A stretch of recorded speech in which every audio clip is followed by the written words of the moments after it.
Okay. Good morning, South Florida. Hello, world. This is Robert Henderson Jr., certified financial planner, certified tax coach, live in the beautiful studios of the Henderson Financial Group. Yes. And joining me live here on our YouTube, we're on YouTube today, and we also on Facebook Live is my sister-in-law business partner, Lynda V. Harris. That's right. That's right. Lynda V. Harris, a developer, the financial planner. She's in her beautiful red Power dress. Red. Power Red. Yes. Yeah, and that's because we have a powerful show coming up for you do. today. Today I want to talk about the pros and cons of couples having joint bank accounts. Yes.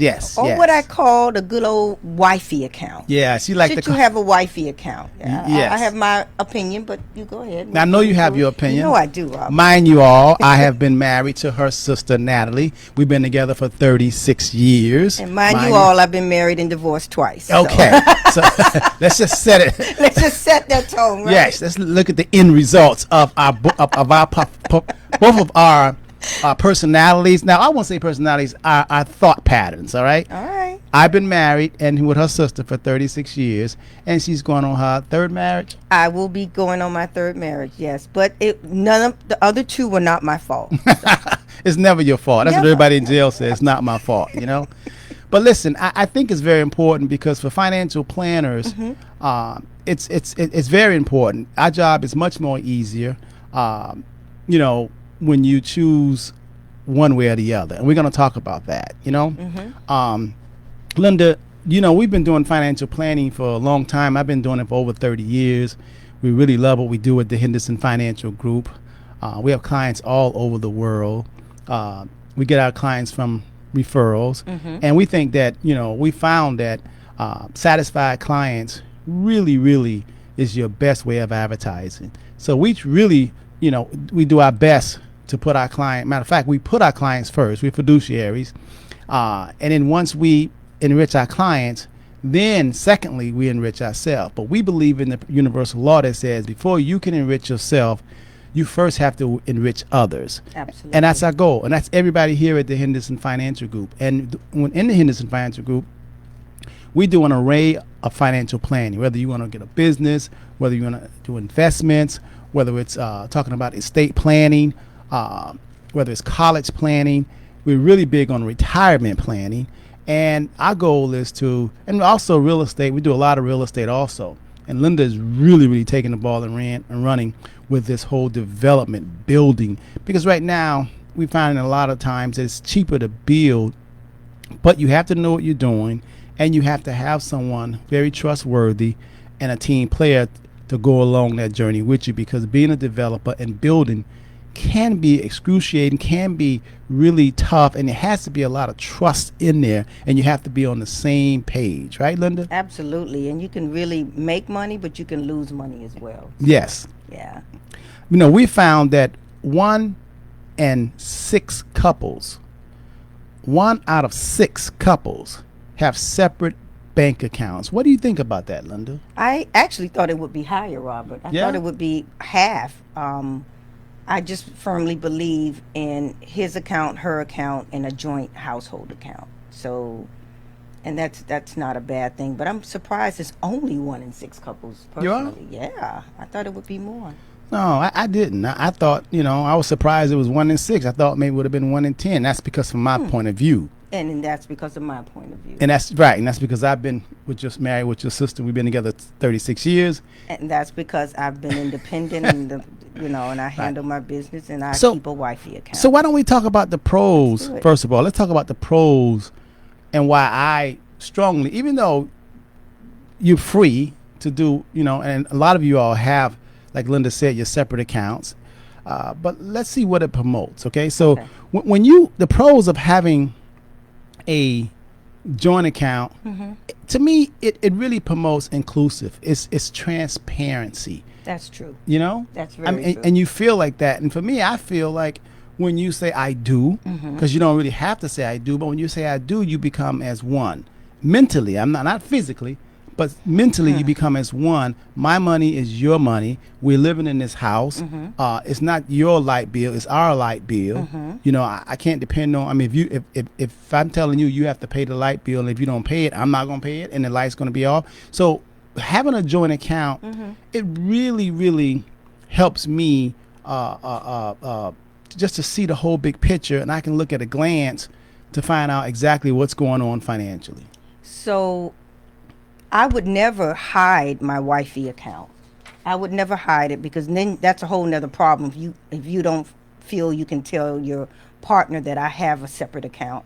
What do you think about the person in the relationship that's better at money management? Should they be the ones to have the separate account and handle money? Because some relationships, as soon as he or she gets any kind of money in their hands, or they see a statement with a decent balance, they feel they need to upgrade the iPhone. Well, you just said one thing. Okay. Well, you just said one thing. You said, what about the person who is better handling money? Right. Should they have a separate account? Should they just make sure that the other person for the benefit of the relationship? Well, just like with your sister Natalie, we've all, since the whole time we've been together, 36 years, we only had one checking account, and it works very well. It's transparent.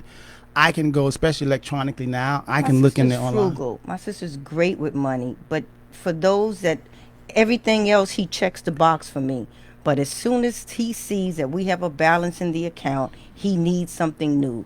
Should I, with his consent and knowledge, just because we both know I'm better at money management, what do you think about me handling the money and he can't get his grubby little hands on it? Well, but he knows about it. Firstly, I want to. So you agree with when I said having have one account, okay?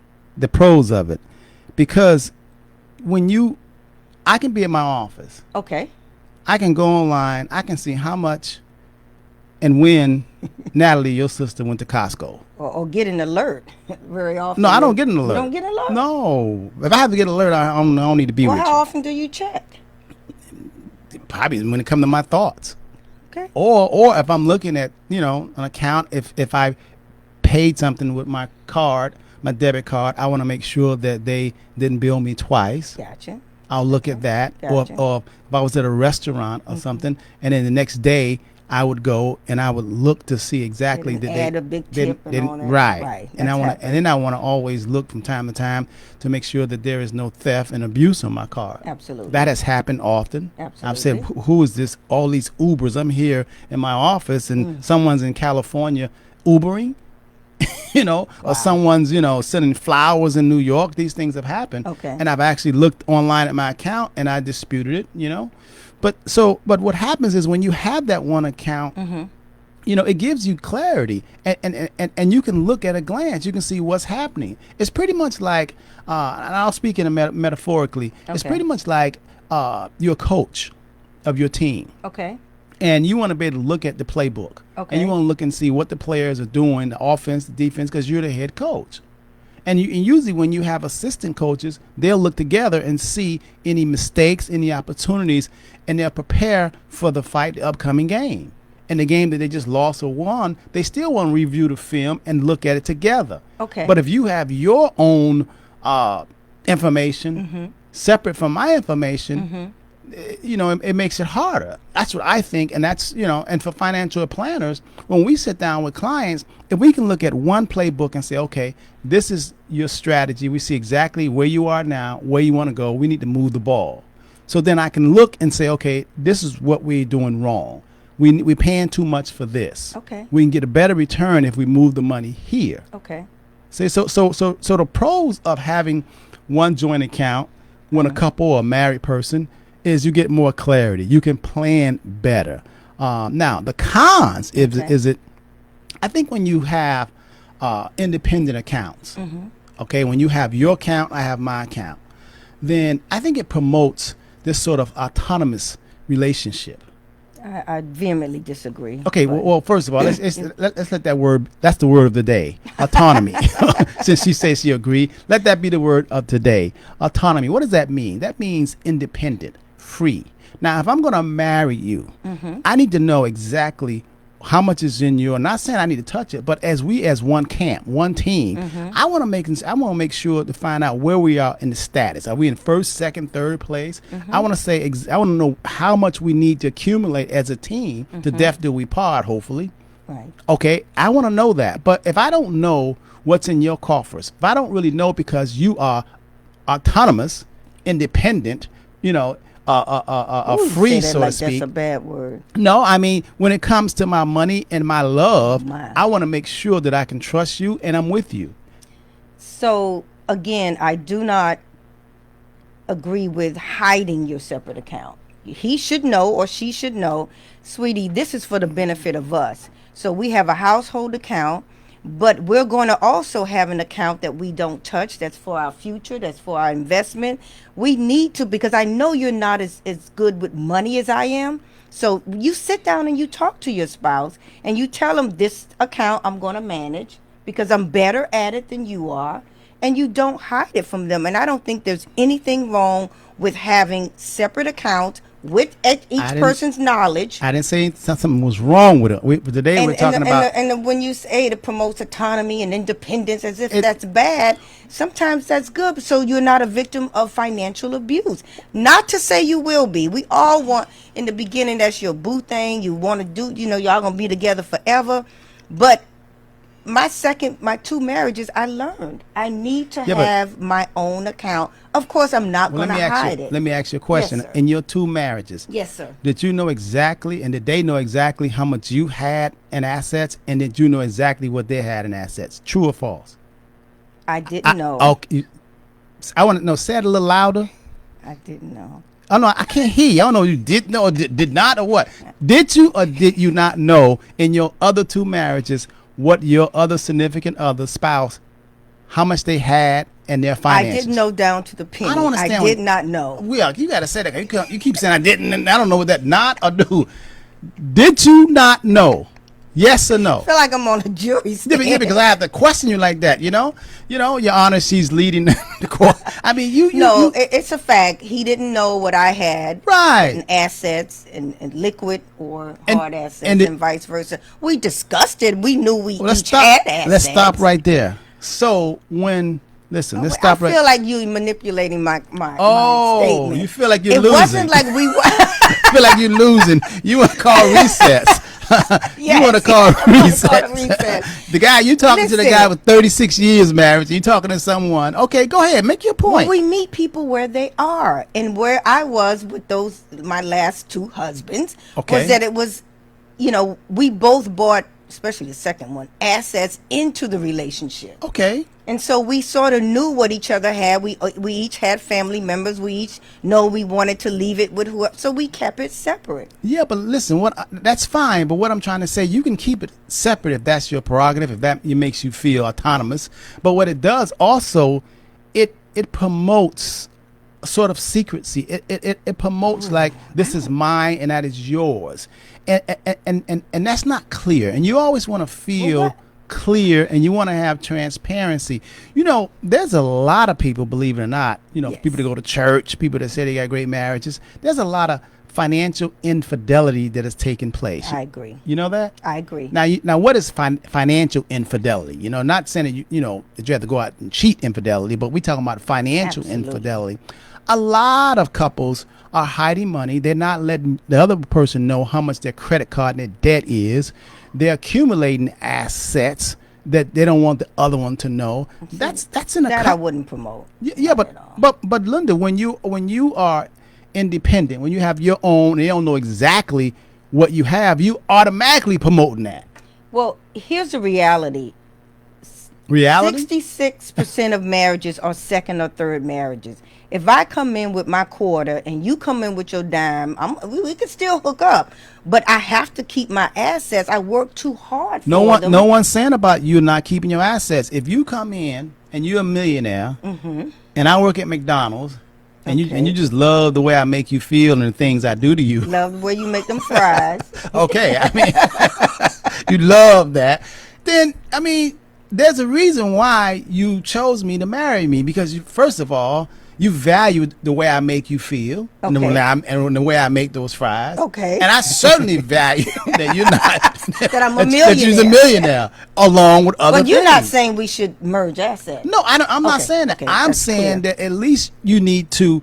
I'm not saying that his has to be yours and yours have to be his, because Okay. obviously, you have more, but there has to be some clarity. He has to know exactly what's on the table. I agree. You need to know exactly what he has. I agree. And you need to go from there. But when you have financial fidelity, a lot of that's not happening, especially agree. with your wifey account.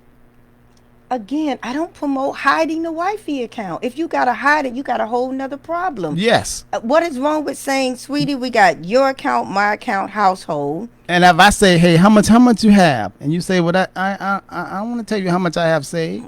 I may or may not tell you Oh. that, but you know I have it. I'm not asking you what you have in your account, and I don't think that promotes separation, independence, and not togetherness. We both know, for the good of the relationship, this works best for us. That's not to say. I'm not saying who manages money. There's always somebody manages money better. Somebody who pays bills on time and somebody who pays them late. Right. The person who pays them on time should be in charge of paying them on time. Okay. That's not what I'm saying. Okay. What I'm saying is that if I'm married to you, Mm-hmm. I need to know from a bird's eye point of view where we stand Okay. financially. That's what I'm saying. I need to know where we stand. Not saying that I'm going to dip in and take, Right. but I need to know, because it makes me feel empowered. It makes me feel like, okay, we're strong together. What I've seen with my sisters out there who are managing money well in relationships, and they have an account separate because they know their husband, again, need a bigger, better truck. More than 5 or 6 occasions, as soon as he knows she's accumulated 6 figures or 5 figures in that account, that creates an argument, because now I want a pool installed and new brick pavers, or we should be able to go to XYZ vacation resort. And she says, no, I got this money built up because I've sort of didn't tell you, and I've worked it, and this is our money for future if we find a property. And then that's an argument. And then he says, you're hiding money from me. You never told me it was this amount. So sometimes it's not deceptive, but you want to just keep it separate for the good of the relationship. Yeah, but soon as it's not known, we call that's another word for that. It's called financial abuse. And someone who makes the most money, who keeps tabs on the money and saying, listen, I am going to not let you know how much we have. Just what you explained, the example you just used, that's called financial abuse. And you're not on the up and up with your significant other. Now, a lot of that is happening, obviously. Yeah, obviously. I But agree. that creates a whole another set of problems. It really do. I mean, in a perfect world, you really should marry someone that you can trust. I think that's why, we did a premarital financial CD years ago. Yes. You have to have that credit report date. You have to have that financial, where are you, date, individual mindset. Should you quit him? No. But he's got to want to do better. Or she. I don't want to just... Because if I'm in a relationship and you have set, the standards that there's a certain amount of money that you have that I don't know about. I mean, we get clients coming in here and we'll say, okay, you want to do a financial plan. Are you married? Yes. And I'll ask, okay, you're married. How long have you been married? And they'll say 20 years. And I'll say, okay, I need you to complete some data. And once they complete the data, I'll say, okay, how much you make and when are you planning on retiring? Then I'll say, what about your spouse? And he'll say, well, I don't know how much she makes. Ooh. And I'll say, well, okay, I can see what's in your retirement plan. That I probably would have a problem with. You don't know how much each other makes? Because he says that he pays all the bills because he wants to do the man thing. Okay. And that's another thing. Do you feel that, the man should pay all the bills? I think that, no, I don't think he should pay all the bills. I think it should be a partnership. So what? So a lot of she can contribute. It's not just about paying the bills. You can also contribute to a household by running the household. Well, That's a lot of work. But what do you mean by running the household? The reason why, and I don't mean to make it personal to you. Well, I mean, this is a personal conversation. We're talking to everybody, but I can hear a lot of my brothers out here when you're saying if she is running the household. Can you just define what does that mean if she is running the household?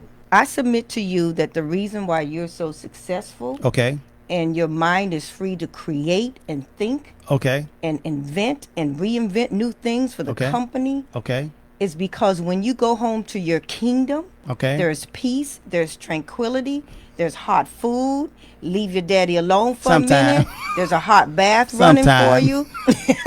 Sometimes there's a clean kingdom for you, and that peace of mind is everything. And it takes a lot to get the dog room, the fish tank done, make sure the kids are cute, the grades. It takes a lot to get to run a household. That's a lot of work from morning, noon, and night. I submit to you, sometimes harder than going out and then coming back in the evening. I agree because your sister is a homemaker, so she's been retired for over 30 years, right? So is that what you're saying, running the household? But a lot of people, run the household together. I mean, what do you mean by running the household? I still think I run my household, even though I'm the CEO of this company, and you're not a homemaker. You're not the one that makes sure that everything is clean. I'm not a homemaker. No, you're a professional. You leave in the morning. So what happens if I just hire a maid and a cook? Well, then who's running the house then? Well, then the maid and the cook? No, the wife is still running the house. You're going to get in trouble for just undermining the work it takes to keep up a household. That's not what I'm saying at all. You can't not say that. No. That's I would never say that. Okay. No. You See, tried to. This is called backtracking. No. You put something out there that wasn't true. Okay. I don't know if you're a GOP guy person or what. I don't know. But you're saying something. It takes a lot of work, and I don't want you to poo-poo on that. And I submit to you let me that. tell you something. And beside every successful man is a woman that's in that right next to him, that's making sure his mind is clear and free to create and make money for the household. And that speaks volume, peace of mind. So you think that people who are not married are not successful because they have to have some behind them? So you saying behind every successful man? You're making such blanket statements. You're saying run the household. If a man has a family, there's somebody in charge of that family to make sure that he just is very clear that the family part is taken care of. Check. Well, first of all, the kids check. Lynda, I would never diminish Natalie, my wife. I wouldn't be with her for 36 years if she didn't have supreme value. So let's make that clear. Okay. But when you say behind every successful, I said next to, never behind, beside. Every successful man, there's a woman. That's not necessarily true. Okay. There's no document. That's a nice cliche to say, and it makes a woman feel proud. Well, I will admit that I'm at my best, at the top of my game. I'm doing the best I can. I'm sharper than sharp in a good, committed, loving, supportive relationship. That's why I'm going to get married again, because everybody wants to. It helps to have two people, two heads, like-minded. Yes. And so. Yes, and I like what you're saying, but I want to make sure that you don't follow the playbook that you followed on the last two. Oh, that was cold. No, that was true. Because if you keep doing what you have done in the past, isn't it often said and revealed that you will get the same thing? That is correct. And in the past, what you're preaching about right now, hasn't that always been your mantra? That is correct. Okay, so if you dare think that something's going to change on the third marriage, if you keep the same mantra and the same playbook, you know that you're going to get the same result. And I'll be looking at my dear loving sister on her fourth marriage. Don't you agree? If you're just joining us, this is the Henderson Financial Group. We're talking about wifey funds. We're talking about joint accounts. We're talking about how do you handle finances in your relationship. Our office number is 305-825-1444. 305-825-1444. The pros and cons of having joint versus independent. Right. Having an autonomous relationship. Absolutely. And calling it marriage. That's what we're saying. Ooh. I just think there's again, the best scenario is her account, his account, and a household account. You know, And you're saying that it should be just one, no her, his, and household. well, no, I want you to know exactly what I'm saying, Lynda. I Okay. think if you do want to have 3 accounts, a joint account and 2 separate accounts, I still think that each party, we need to know exactly what's in those accounts. Okay. I'm not saying have control I of those got you. accounts, I got you. but you need to have, because when you say, you know, a lot of couples have their money and his money and it's her money, and you call yourself a couple. I mean, that's an accident waiting to happen. Gotcha. Now, we have found that there is some validity in having separate accounts if there is a marriage that takes, I mean, a divorce that takes place. Now, I'm definitely, as long as I've been with your sister, and we've had one joint checking account. I only have one joint checking account, personal account. Now, Okay. for the office and business, you know, we have several accounts. Right. But at home, I only have one joint checking account. That's it. Okay. Okay? All right. Natalie has her credit cards. She has her Macy's and Dillard's and all that. I don't have any of that. And it's not any of her credit cards that she have. Her name is on it only. Okay. We don't have any joint credit cards together. None. And I just have my American Express, and I have a debit card or a Visa card, you know, but that's it. And just my name is on it. And that's important because when you have joint credit cards, anytime there is death or anytime there is a divorce, you got a lot of problems. I mean, more problems than you can even think of when you have joint credit cards. Yeah. Okay? Yeah. That's the problem. Can you attest to that? 100%. 100%. And actually, I believe that because very often in relationships, you want to leverage.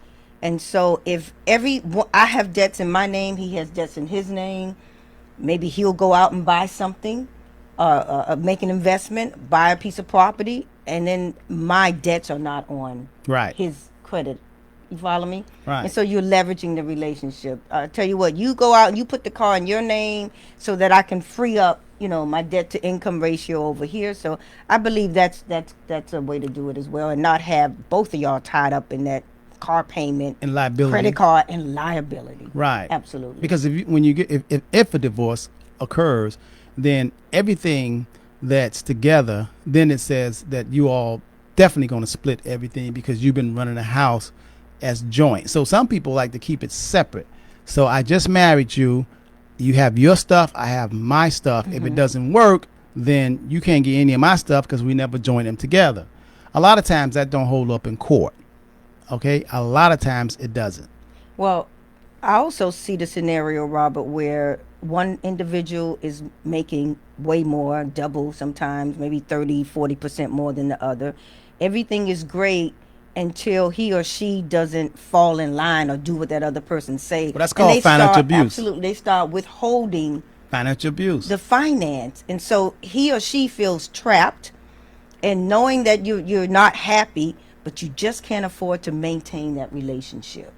And so that person who makes more money holds it over your head. You don't even know what that person have. You don't know where the household stands. You don't know anything. You just know you're not happy. So that may be, you know, a pro for delving into and having your own. And I'm not saying hiding it from him. Well, I'm not saying be secretive about it, but get involved, women and men, with your finances. There's no way you should know what he makes. There's no way you should know he's on that golf course making deals and you know nothing about this new deal he signed. This is why after divorce, women's income and lifestyle go down 30% and men's go up. They just, Wow, okay, that was we a can low. get divorced because he has all the professional contacts. That was a load. Lightening the load, huh? He has all the professional contacts. While she's taking care of that household and taking the kids to soccer, he's making deals on the golf course. He's meeting with the banker. He has those relationships. So very often, a friend of mine was married to a very prominent politician, and when they divorced, she couldn't even pick up the phone and call the mayor or the senator because they always met as a couple. She didn't have her own independent relationships, and she actually tried to reach out and say, I'd like to, you know, and it didn't happen. It Was like he trying to run for office or something? No, but access. You follow me? And she just was cut off because he's the one that had all the context. So I say get involved. There's no way you shouldn't know what deal he or she just cut or what that person makes. Because very often with 50% of marriages ending in divorce, I know it sounds bad. It's a harsh stat, but it's a reality. Well, and so let's well, in not reality, be financially abused. Well, Lynda, in reality, if I go out and I want to purchase an apartment building, I don't have to consult with Natalie. I never have. Okay. I never have. She. You can't use you. You a CFP, a certified tax coach. Of course, she gonna say, "Baby, do your thing. We're successful because of you." Right. Right. But that's not. Can you agree that that's the exception and not the rule? But it's not the blanket when you're saying that, you need to have access to my friends to call them mayor. I mean, that's not an exception. I mean, we call it really what it is. I mean, divorce is a scary thing, and it's a horrible thing. Horrible. It's like a death. But see, Lynda, I think that over 50% of the people who do get married, I think they get married for the wrong reasons. Okay. First of all. Okay. I mean, I really do. I mean, first of all, let me be clear about this. It's not for love. You don't believe they're getting married for love. What wrong reason?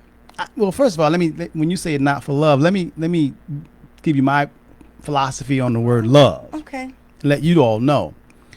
I think love is such a rare, precious commodity. I think love is right up there with me walking outside my office today and finding a rare, precious stone. I think love is so scarce in terms of marriage. Okay. I think it's a phenomenon. Okay. I think it's a phenomenon for two individual people to be able to come together and be in harmony on everything.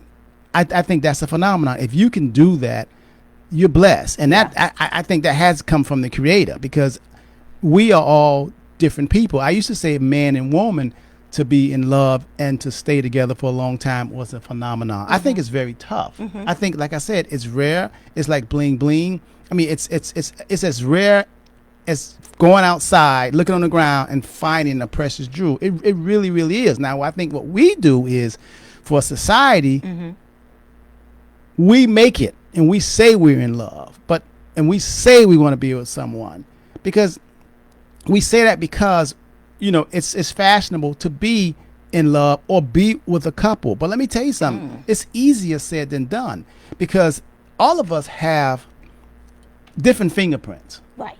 And I'll give you a perfect example. It's a phenomenon like Natalie, your sister. I've been with her. She never tried any drugs. I never tried any drugs. She never smoked weed. I never smoked weed. I don't have anything against it, but she can do it if she want to. But that's just a phenomenon, She don't get drunk. I don't get drunk. That's just a phenomenon. You follow me? She don't just, so what I'm trying to say, a lot of things that we have in common, I couldn't even tell you how to get that. So therefore, and this is my second marriage. Okay. I mean, I got married when I was like 21 years old, and I stayed, married for 3 years.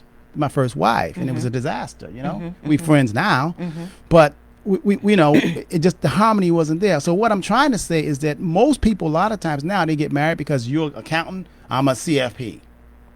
You're beautiful, I'm beautiful. Power couple type Oh thing? man, power couple. What that have to do with hearts and being in a harmonious relationship? Man, don't do it. I'm gonna tell you something. You marry one person and divorce another. Yes. You don't even recognize it. Honey, it's like, let me go back and look at the pictures in the video and make sure it's the same person. And money has a lot to do with it. When you get in that divorce table and you in mediation, ooh, it's a different person.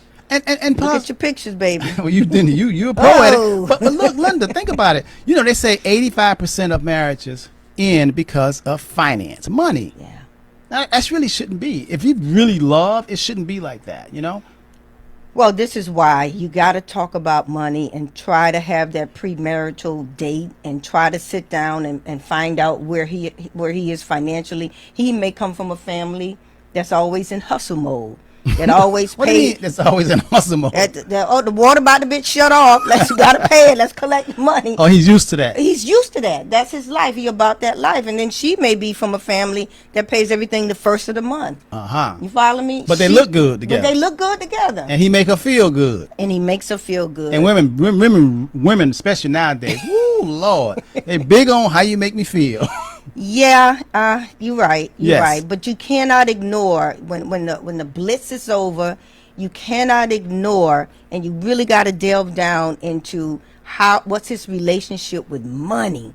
That is so important. And it's don't be ashamed to talk about it. You just can't make it seem like, and don't make him or her make you feel guilty because you want to talk about money. Don't, oh, we want a prenup. Oh, you don't love me. No. I've learned from the last two relationships, and I want to prevent us from falling out over money.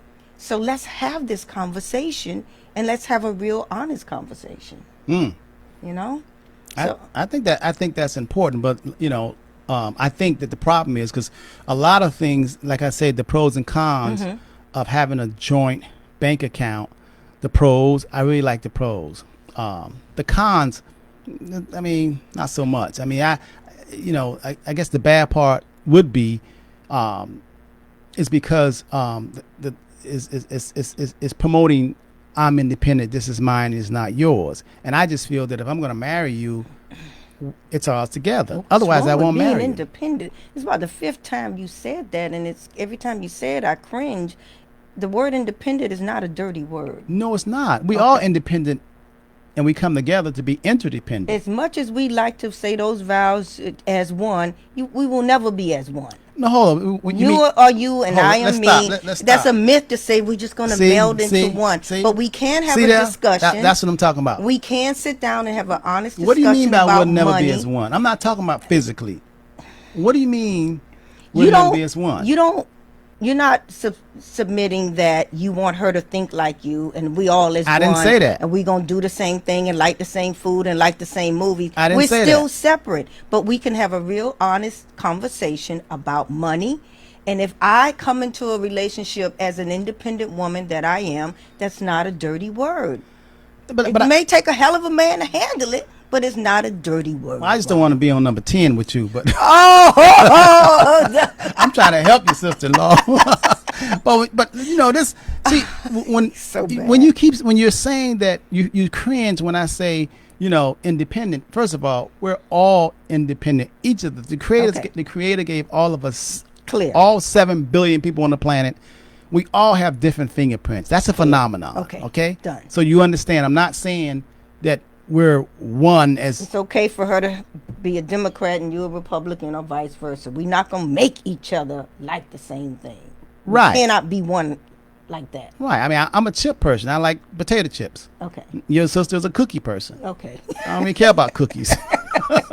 That's not going to break. Right. That's not going to break. That's not a deal breaker. Okay. So I'm not saying that she has to do everything I do, but we have to be harmonious. When I use a sports as an example, we have to be on the same mission and trying to march down the field or shoot the basket or win. Team. We have to have a team. Absolutely. In order to not be a team, we have to have transparency. There can't be a secret weapon. There can't be something I didn't know. Oh, I didn't know you could do that. Oh, I didn't know you had that. Right. I mean, I don't think you should hide it, and it shouldn't be secret. And it shouldn't be. And it shouldn't be. This is mine, and you can't touch it. No, it shouldn't. Because if it has to be is mine and you can't touch it, that's a childlike mentality. That's somebody over you. I agree. And then you need something more. That's when psychological counseling has to come in, because that definitely is going to bring the marriage down, the relationship down, because you promoting that I have my own, and it promotes separatism. I think that that's what I mean by to be honest, and let me mention, you're listening to Understanding Money. We're the Henderson Financial Group. The topic today is joint account versus separate account. Right. What works? We don't subscribe that one size fits all. But we're talking about, you've been doing this over 35 years. Right. I've been doing it over 25. What we've seen, and some things you may want to think about when it comes to marriage. One thing that I can say, Robert, is if I had to, you want to learn something from every situation, That's what it's for. So I can say that I probably would not go so hard as to, once I found out that he wasn't on board with my wealth building strategy, shall we say, I just went ahead and did it. Then I'll do it myself. I would probably try to fight to have him more inclusive. Or have more discussion. Yeah, More, I wouldn't have just said more forget reason about it. I would, go back to the table again and present my argument on why I think this will work and how it'll work and why we should get on board together with it. As opposed to, again, I'm trying to learn because I will get married again. You're gonna have to learn, otherwise history will repeat itself. I would definitely promote more discussion and fight and for inclusion him to be and more inclusive. transparency. More transparency. If a person feels Say it with me. More transparency. If I feel that you're hiding something from me, then that means it gives me the right to hide something from you, Yeah. and then we're separate. down a slippery slope. At that Yes, we point. are. Yeah. Yes, we are. So it's okay to have, your account, and he has his account, but it should be where if I need something, if you need something, we know that as a team, this is in totality, this is our assets. Because when you come to me as a financial planner, I'm not looking at that mess. I'm saying, hey, this is one camp. If your name Johnson, this is Johnson camp. And if you come to me and you're like, I don't know how much she make, I don't know how much in her retirement. If y'all gonna retire together and you don't know how much she have, I can't work like this. Yeah. I need to have all of my marbles, all of my assets, so I can look at it and I can analyze, diagnose, and then prescribe financial strategy. I have to. I can't say I got an ace in a hole right there, but I can't use it. Right. I got an ace of spade or I got a deuce of diamond, but I can't touch it. I don't even know about it. No. How can you really plan and go down the road and go and really have a good plan if you don't have all the facts and all the information? And that's why so many couples and people fail. Yeah. That's why they fail financially. Yeah. And I'm going to tell you something, 85% of relationships fail because of money. And you have to have a good understanding. That's why at the Henderson Financial Group, we teach a lot. Yes. We really do. And it's really a mind thing. It's not just okay, I got some money, tell me what to do with it. I want to know where you're coming from. I want to know how, the way you was raised, your culture. What's what do your you think about? relationship with money? Exactly. Well, let me just say this. Statistics show that married couples are wealthier. Yes. They live longer. They're healthier and they're happier. Yes. So a team and two people together, you feel unstoppable. You really, really do. Because makes you stronger. You develop a plan and you work your plan together. But we've had situations where you've had the wife or husband come and you say, where's your spouse? Oh, I'm thinking about him. He just want to spend money. He don't want to come. He doesn't see the value in a financial planner. Very often I would tell that woman or man, lead by demonstration. You can't force a grown person to come and sit down at our conference table. Right. But what you can do is start the process, go back and start saying, sweetheart, look, this is what I'm doing. I did a cash flow. You can't make them do it, but should that stop her from doing it? No. Okay. No, you have to be the light. You have to be the light, and Right. hopefully that person will see your light shining, Right. and they'll come to the light. Absolutely. I mean, you can't just... And don't hide it from them. No. And I submit to you that once he or she sees you, okay, she's taking it serious. She's going, sitting down with the Henderson Financial Group. She coming back. Look what I learned, baby. And she coming back. Oh, I'm knocking down the credit card accounts. And she's coming back. This is our plan, and we'll be out of debt because I started your family bank in 9 years, and the house will be paid off. He or she will light up. Yes. And if they don't, you got another problem. Yeah, if you got some financial abuse that's taking place. Fine, I want to do it my way because I'm ego man. And even though he or she not smart, that's another issue. Can we Yeah, agree? no, that's another issue. Yeah. But in order to really come up with a good plan, Right. and it makes you feel good when your assets and your finances are in order. It really does. It's like instead of having a will, and when you have a living trust, it just makes you feel good. Yeah. Knowing that if you all of a sudden wake up dead and you're not here, Wake up dead. knowing you in heaven, okay, knowing that you had a life insurance that that they're going to be okay, and and that's love too. I mean, really is. It really is love. That's the greatest gift of love. Yes, when you're saying greatest. when you're saying, listen, I don't need life insurance, and you have significant others. It's not. That's It's a way of you saying that I don't care about you all. I agree. I agree. care about me, and it says a lot. Insurance is the greatest gift of love. Yes, I mean, it really is. It really is. I mean, now first of all, let me be clear on this. We don't really like death insurance. It's a difference between insurance that we're talking about and death insurance. We don't like just paying a lot of money for a death policy, and you can't benefit while you're alive. We want to have our cake and eat it too. You've heard that term that say, give me my flowers while I'm alive.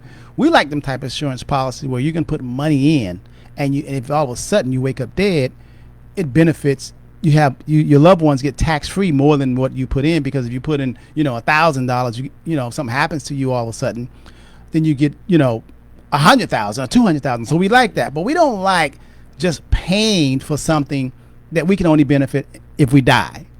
We like the type of life insurance that says that if you pay into it, you have access to that money that you paid into it.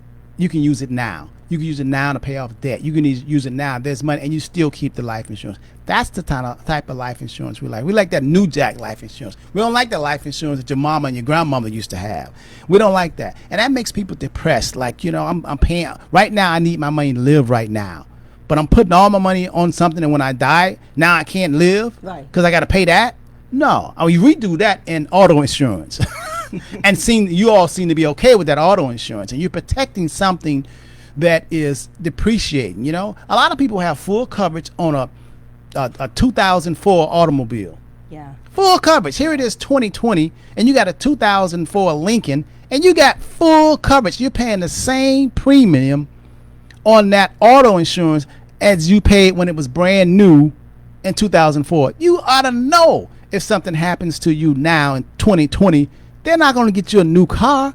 You're going to get whatever that 2004 $1,500 book value is, and your policy costs you $3,500 a year, and the car is only, because you got full coverage, and the car is only worth Blue Book $1,500.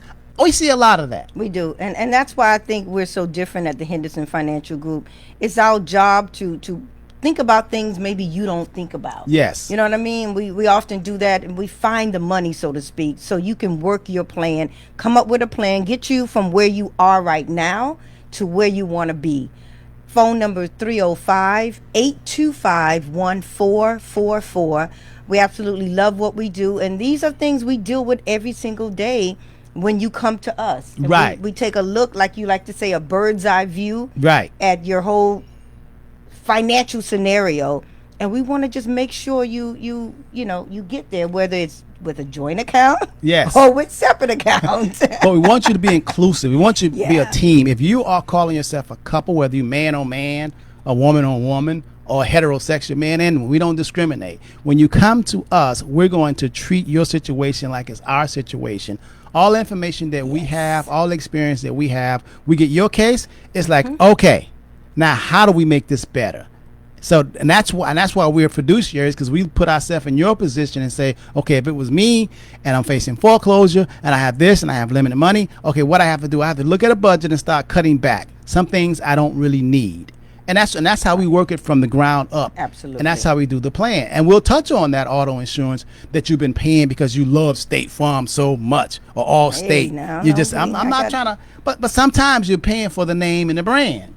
I may need a T-shirt, but I might not need a polo T-shirt. And very often those companies have different divisions or different companies that are discount. Yes. You don't have to, get the premium, almost like that generic food. You know what I mean? You can get or the generic, name brand. or generic drugs. Or generic drugs. Absolutely. Yes. That's better. So you really have, we really want to look at the totality of your situation. It's not, I'm only going to come to a financial plan when I get a lot of money. That's like somebody 400 pounds saying, I'm going to the gym when I lose weight and I'm 150 pounds. I know. You're supposed to come the way you are. Yeah. And that's how you come. And I think we can do that because we're independent. We don't push one product. We don't have to meet a quota. We don't just sell one company's mutual funds or anything like that. Right. It's whatever fits you. And so that's very, very important. We're independent, and we're here to work for you and meet you where you are. Our phone number, 305-825-1444. I keep saying it, I will get married again. I will do things differently. Okay, I want to hear that. You say you're going to get married again, but you're going to do things differently from what you did in the past, correct? That is correct. Oh, man. That is correct. Oh, man, that's progress. That is progress. You're not going to. You're going to change your thought pattern.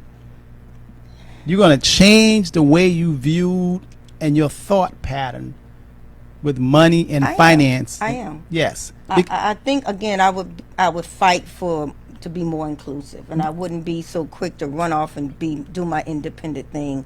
Now, if he doesn't want to come on board, I may have chose the wrong person. That's right. You may have chose a different issue. The wrong person. But this is why, I'm wiser now. Well, that's good. I love that. I love what I'm hearing.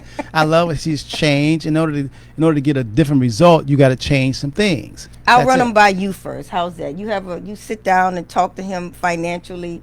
And that's a good idea. Know if he know what the word portfolio is. No, I'm kidding. No, that's a good idea. You should let him run. You should run him by me, and I'll tell you. And I'll tell you, Lynda, if you're going too hard, or if you got to give the guy a break, or whatever, or you got to be, because you are very much Miss Independent. Yeah. And I'll have to say, Lynda, you have to, be more inclusive and let a person know, and you have to have a meeting of the minds. Yeah. And I'm talking to you also. If you have a significant other, you got to have a come to Jesus, a meeting of the mind. When you're with someone, it shouldn't be no ego and no pride. If you're going to call yourself your husband or your wife or your whatever you want to call them, but they're your significant other, all ego and pride is supposed to go out. It shouldn't be any financial abuse. You say, okay, honey, what do you need? Why are you trying to do that? And tell me, why do you want to go see the Henderson Financial Group, and what do you feel? And then you're supposed to say, okay, I'll go and I'll take a look too. Yeah. Oftentimes, wives have come, and their husband have come, didn't want to come, and I can see him in the lobby, and they have this mean-looking face like, who is this black dude with glasses telling my wife what to do? I'm the man in the house. Right. I'm the man in the house. I know more than him, Oh, yes. Thank God I'm not a preacher, right? So then when he comes in, I look at him and I talk to him, and he knows that he can talk. He can look at me and tell that I'm peace. It's peace. I'm really trying to help him, and I want to include him, because he's going to do it one way or the other. Absolutely. But I say, listen, brother, I've been there, too. I really have. Yeah, and I can speak. We're here to help. We're here to help. We've seen. Don't think you're the only one going through it. Odds are, whatever you're going through, we've had plenty other couples that have been through the same. We've seen it all. We've seen it all. Over basically. 35 years, we've seen a lot, So we just want to make sure you get, again, from where you are to where you want to be. Because, listen, marriage has its benefits, and it really does. And you don't want to let it fall apart because of money. You know what I'm saying? So get on the same page. To all my independent sisters out there, we'll work harder on being inclusive. We'll work harder on taking our ideas to the table and selling it to him. I cringe to say that, but it's something that's necessary. I'm not going to put on rose-colored glasses and make it seem like everybody's going to be one and be on the same page. You want to fight for it a little bit more. But you get further when you're a team, and I'm a team player. And that's why, we get along with our clients. All of our clients, let me tell you something. Our clients are not just a number. It's not like Fidelity and you call and you got to go to this department or Vanguard or some fun. They know your children. Oh, man, I know them. You send them birthday cards. I send them birthday cards. I know them. As soon as I hear their voice, I know them. I don't care if it's 1,000 of them. If it's 2,000. There's something how the Creator has made all of us where we can recognize. It's almost like Name That Tune. You hear the first 3 bars of a song. Oh, that's Gladys Knight. Yeah. Oh, oh, that's Aretha Franklin. Oh, that's Earth, Wind and Fire. Absolutely. And everybody know that's Frankie Beverly and Mayer. Dum, dum, dum. Yes. Oh, that's Maze. So it's like you individual. That's how we get to know you individual. We know you, Blondette. We know you, Redhead, Jenkins, Curtis. We know a lot of you all, and we know your style because we have to get to know. It's like a doctor, a physician. You got to know me. I got to know you. You got to know if I'm an atheist or I believe in God. How do I feel? And you have to feel each other. When you call yourself taking your money to someone, you're just going to give it to a bank or give it to someone. That's like putting it in an automated machine. Don't expect to get personal service. You're right. You're just going to be a number. And very often, Rob, I love when we have clients that are about to get married. Yes. And they want us to meet their significant other. Yes. And so they come and we sit down and have a consultation before the marriage.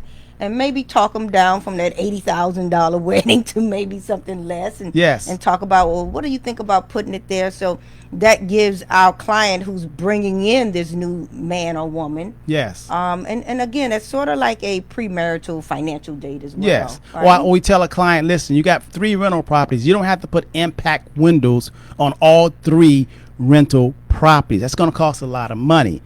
I want you to think about that. And you got to be careful, because a lot of times we've been hearing that you put in those impact windows that cost a whole lot of money, especially on rental property, that a lot of times they leak. On top of that, I mean, accordion shutters may, financially do the trick, especially since it's not your primary residence. And let's think about it. Impact windows are for, really for a category 4 or 5. And let's think about it. If a category 5 hit, windows, the roof coming off, baby. You talking about the windows? The roof coming off if a category 5 hit. So don't be fooled about, and right now I know it's fashionable, especially during hurricane season. I want to get impact windows on my rental property and, my little house in Opelika that has a 2-bedroom. I mean, the money could be better spent, and we counsel you on that. You can't get that just from someone at the bank or someone says, let me invest your money. We do more than investing your money. And I cannot stop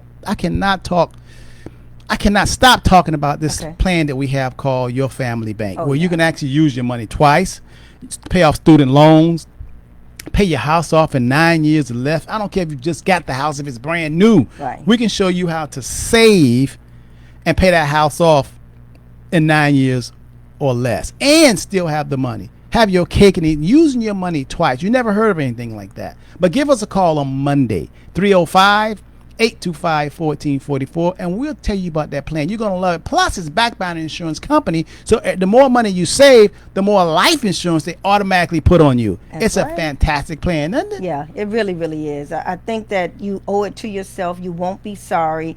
Give us a call. Let's talk about Your Family Bank. I think we're going to save marriages. Yes, I do too. I want to thank some of you all. Heisey just got up here so I can see who all of you all are on here. But there's Miss Redhead, Blondette. I want to say I want to really, really thank you. Jenkins, I really, really thank you. June, A.B. Brown hanging in there, brother. Hey, I see Patrick there.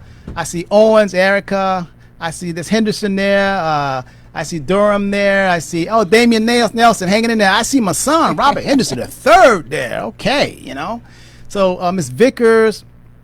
Okay. I see Michael Jenkins. Yeah, okay. Oh, look at Gary. I see Gary, my man, Gary Wilkins. Okay, Gary. I see Kia. Who else we see there? Heisey just strolling up. Jackson. Yes.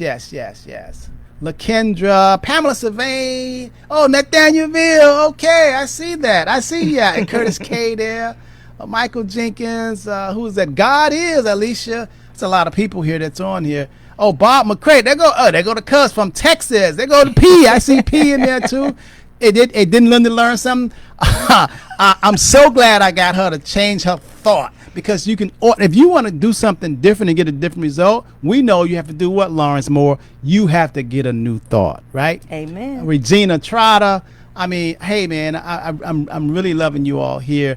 I hope this show really helped you. Now, and really it's for talking. I want you to talk with your significant other. You gotta. So when you come to us, and I want you to think with your whole financial affairs, you want to have 3 things. You want to have protection, you want to have liquidity, having access, and you want to have control of your money. You don't want to send it to someone you have no control. You don't know what they just did with it. I see Woodmill there. I can't get to it. You want to be protected, because we don't know what's going to happen. It's better to have it and not need it than need it and not have it. And that comes from medical coverage. I want to talk to you all back, because we only got 1 minute left. This health insurance, let me tell you something. This health insurance is extremely expensive.